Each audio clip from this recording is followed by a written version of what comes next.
Halo, assalamualaikum. Kembali lagi bersama kakak di Matkim Privat ya. Kita akan membahas ya untuk asesmen ulangan harian ya, Dik ya.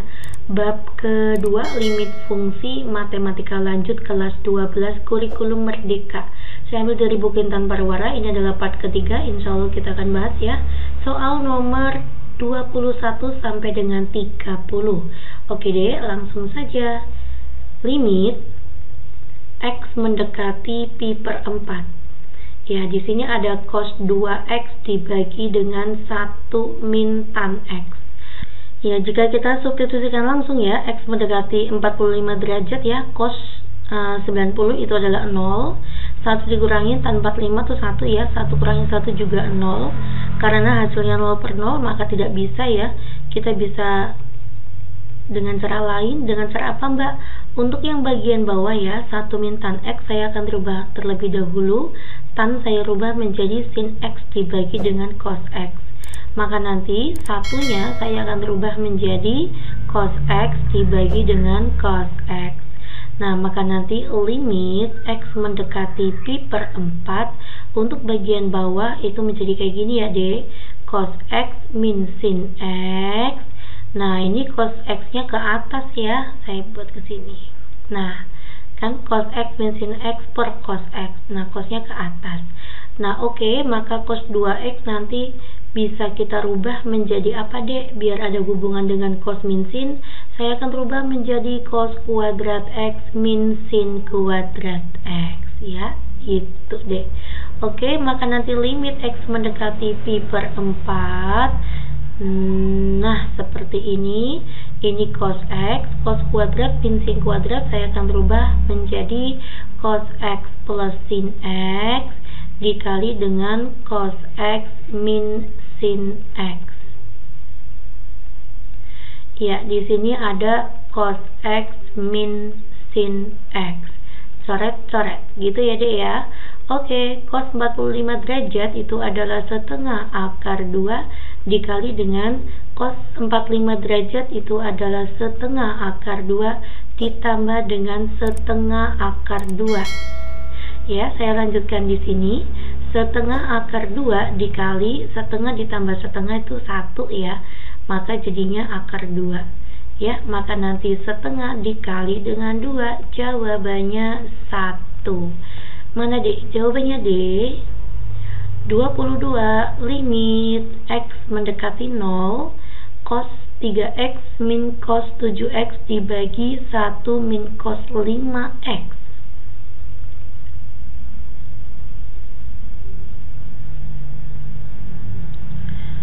Nah, jika kita punya rumus ada cos AX dikurangi dengan cos BX, maka nanti rumusnya apa, Dek? Min 2 sin A plus B per 2 sin A min B per 2. Nah, gini ya. Ini sifat cos AX dikurangi cos BX. Maka nanti yang di atas saya akan rubah menjadi min 2 sin 3 tambah 7 tuh 10 dibagi 2 itu adalah 5X. Di sini ada sin 3 dikurangi 7 itu min 4 dibagi 2 itu adalah min 2X dibagi dengan 1 min cos 5X. Maka nanti untuk cos 5X saya rubah menjadi 1 min 2 sin 5 bagi 2 itu 2,5 ya. Kayak gini, Dek. Nah, kayak gini. Adik pelajari lagi ya untuk sifat rumus sudut ganda dan sebagainya ya di kelas 11. Oke? Limit X mendekati 0. Ini min sama min nanti jadi plus ya. Maka 2 sin 5X dikali dengan sin 2X. 1 kurangi 1 habis ya. Min sama min jadi plus. Nah, ini adalah, ini 2 sin kuadrat ya. Saya rumusnya kurang. Maka nanti jadi sin 5 per 2X dikali dengan sin 5 per 2X ya. Oke, kita bisa coret-coret. Ini sama saja 5 dibagi 5 per 2 atau saya kali 2 per 5. Nah, ini juga sama ya, 2 dibagi 5 per 2 maka saya kali 2 per 5 ya. Coret-coret Lalu ini berapa dek? 8 ya dek? 8/5. Jawabannya adalah D. Lanjut ya, soal nomor 23. Limit X mendekati 0 tan pangkat 4 ya. Saya buat di sini tan pangkat 4 6x dibagi dengan ini kan sama saja tipenya kayak gini ya dek. A kalikan B pangkat N, maka jadi gimana? A pangkat N dikali B pangkat N, sifat eksponen ya. Ini A, ini B nya, maka jadinya X kuadrat dikali dengan sin kuadrat 4x. Nah gitu ya. Oke, maka jadinya limit X mendekati 0 tan pangkat 4 tuh gimana mbak? Ya tannya itu ada 4 kali. Saya jabarkan kayak gini. Nah kayak gini ya. Oke, X kuadrat itu kan X dikalikan X, sin kuadrat, maka nanti sin 4x saya juga taruh sin 4x. Udah selesai ya. Maka nanti AX per BX ya, 6/1, 6/1, 6/4 dan 6/4. Oke. 6 dibagi 2 itu adalah 3, 4 bagi 2 adalah 2, ini juga sama ya, 3/2. 6 kalikan 6 itu 36, 36 kali 9/4 ya. Ini 4 ya dik ya. 36 dibagi 4 itu adalah 9. Jawabannya 81.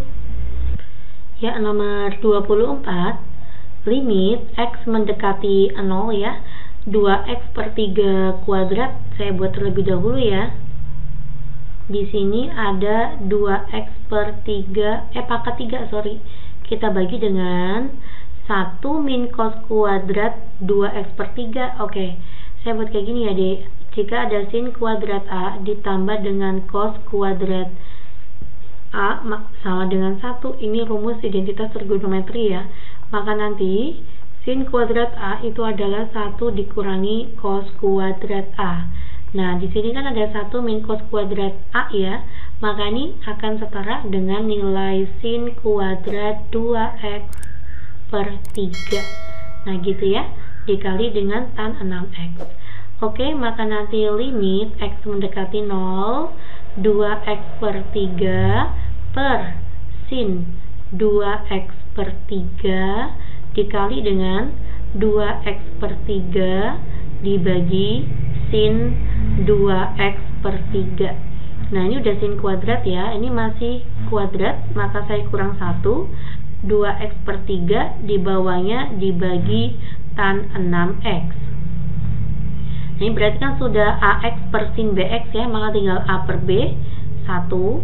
Ini juga ya 1. Nah ini A per B nya, maka 2/3 dibagi 6 itu jadinya 2/3 dikalikan 6.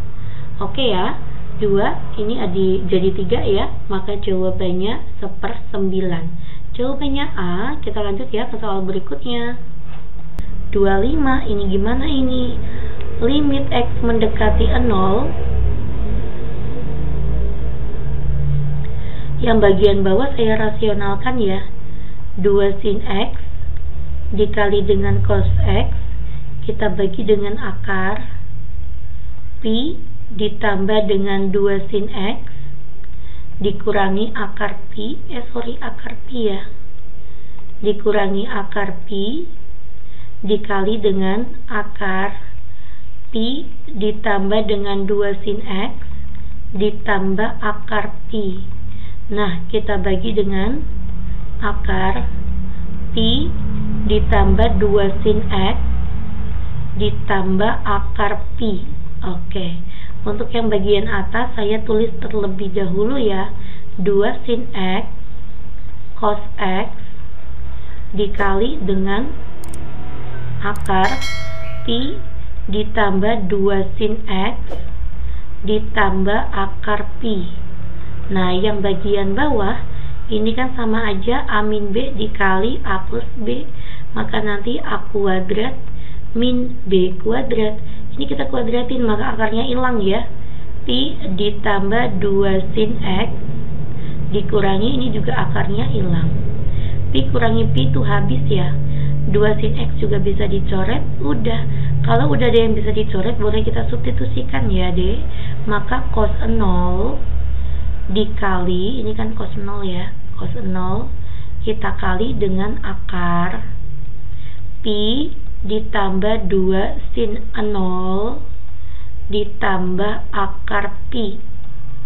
Ya, cos 0 itu adalah 1 dikali Pi dikali akar Pi ditambah 2 sin 0 itu 0 ya. Maka dikali dengan akar Pi ditambah akar Pi. Jawabannya apa? 2 akar Pi. Gitu deh. Jawabannya mana? Jawabannya E. Lanjut 26 ya. Limit X mendekati sepertiga. Nah ini gimana nih? Oke. X mendekati sepertiga, maka nanti pasti ada faktorisasi 3x min 1 ya. Maka saya lepasin yang keduanya, jadinya 3x min 1. Paham ya? 6x min 2. Oke. Dikali dengan sin. Ini saya akan rubah lagi ya. Sepertiganya saya lepaskan di luar. Nah nanti sini 3x min 1. Mudah nggak dek? Ini kan sama aja x min sepertiga ya. Ini sama aja ya. Nah ini saya bagi dengan tan 3x min 1. Nah untuk yang ini juga saya akan bagi dengan tan, itu kan tan kuadrat ya, 3x min 1.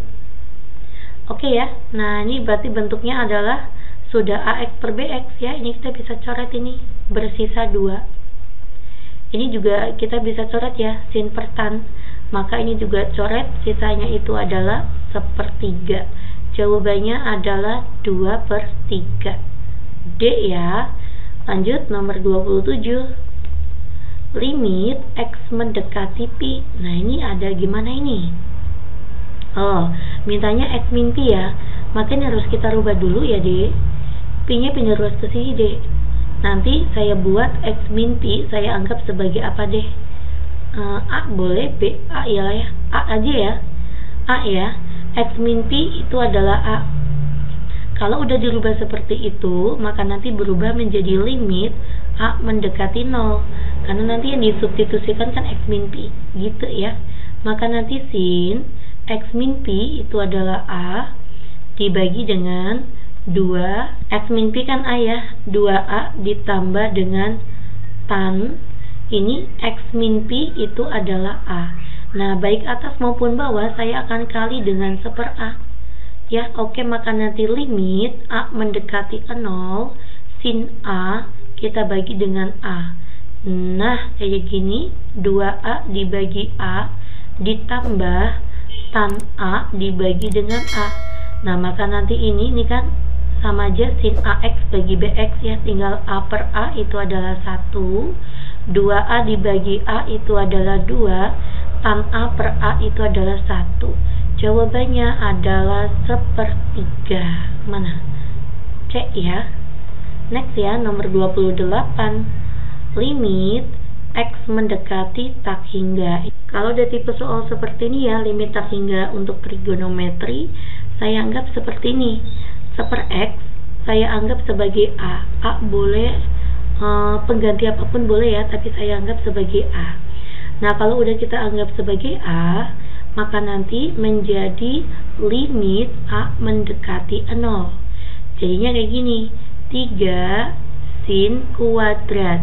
Ini ya, 1/X itu kan A, maka 6/X itu jadinya 6A. Dibagi dengan ini ya, sin 4A dikali dengan tan 3A. Ya wis yo, maka nanti ini kan boleh kayak gini ya, limit A mendekati 0, 3 sin kuadrat, maka nanti sin 6A dikali dengan sin 6A. Nah, kita bagi dengan sin 4A dibagi dengan tan 3A. Ya, maka nanti 3 dikalikan 6/4 dikalikan 6/3. Oke, ini 3-nya coret ya, maka 3 kalikan 3, 36/4. Jawabannya berapa dek? 9. A ya. Oke, next ya, ke soal nomor 29. Bagaimana ini? Dalam konteks perubahan iklim global, tinggi gelombang laut di suatu wilayah diukur menggunakan fungsi trigonometri. Diketahui bahwa gelombang laut G ya dalam meter di suatu wilayah dapat didekati dengan fungsi seperti ini ya. Ini untuk tinggi gelombang air laut dengan T waktu dalam jam setelah pukul 12 siang. Tinggi gelombang laut pada saat itu pukul 15. Nah, berarti 15 itu kan pukul 3 sore ya. Berarti kan setelah 12 siang. Berarti bisa pakai rumus ini. Gitu ya, Dek ya. Maka nanti saya buat di sini limit T mendekati, karena ini pakainya 12 ya, maka jam 3 saya buat 15 ya. Pukul 15.00. Selanjutnya kita masukkan ya di sini ya 3 sin pi t per 6 radian ya. Ini satuannya masih radian ya, Dek. Saya akan ingatkan kembali, 1 rad dikali dengan 180 per pi. Nah, nanti ketemu derajat. Nah, gitu ya. Maka 1 rad ini pi t per 6 saya kali dengan 180 per pi. Nah, ini kan karena ada pi t. Nah, ini kan ada pi kali t per 6 rad ya. Maka ini radnya saya masukkan ini. Nah, dikali seperti ini. Nanti kita coret ya. 180 derajat dibagi dengan 6 itu adalah 30. Nah, berarti sama aja 30 derajat T. Saya rubah dulu ya, Dek ya. Ini saya rubah dulu 30 derajat T ditambah dengan 5. Oke. Nah, baru kita bisa substitusikan ya. Maka nanti 3 sin 30 derajat dikali dengan 15 ditambah dengan 5. Oke, maka nanti 3 sin 15 kalikan 3 itu 45 ya. Maka sin 450 ditambah dengan 5. Sin 450 dikurangi 360 kan 90 ya. Jadi nanti sin 450 itu akan sama saja dengan sin 90. Oke ya, maka nanti 3 sin 90 itu adalah 1 ditambah dengan 5. 3 tambah 5 itu adalah 8. Jadi ketinggiannya adalah 8 meter pada pukul 15.00 gitu ya. Next kita masuk ke soal nomor 30. Analisis getaran struktural dalam proyek pembangunan jembatan di wilayah rawan gempa sangat penting. Pergerakan vertikal ujung jembatan Y pada waktu T detik setelah gempa dapat diestimasi dengan model ini ya. Ini adalah getarannya. Posisi vertikal ujung jembatan ketika waktu mendekati 6 detik setelah gempa adalah kita bisa menggunakan limit T mendekati 6 gitu ya. Nah, maka nanti 5 ditambah dengan 2 sin, ini sama aja kayak tadi ya, Dek. Radian saya buat menjadi derajat, maka nanti 4 pi per T saya kali dengan 180 per pi. Nah, kayak gini ya. Maka nanti 4 dikali 180 derajat per T. Oke, ini berarti 4 dikali 180 derajat per T. Nah, inilah fungsinya. Oke ya. Nah, sekarang saya akan substitusikan langsung. Maka 5 ditambah 2 sin. Kita masukkan ya, 4 dikali 180 derajat kita bagi dengan 6. Ya, maka nanti 5 ditambah dengan 2 sin 180 dibagi 6 itu adalah 30. 30 kalikan 4 itu adalah 120. Saya lanjutkan di sini ya. Maka nanti 5 ditambah 2 dikali sin 120 itu sama aja sin 60 ya. Sin 60 itu adalah setengah akar 3. Coret-coret, maka jawabannya 5 ditambah akar 3. Oke ya, ada nggak? Ada ya. Jawabannya adalah D. Ya, terima kasih untuk bagian esai. Jangan lupa ya, adik bisa lihat di YouTube Kakak Les Matkim. Terima kasih perhatiannya. Assalamualaikum.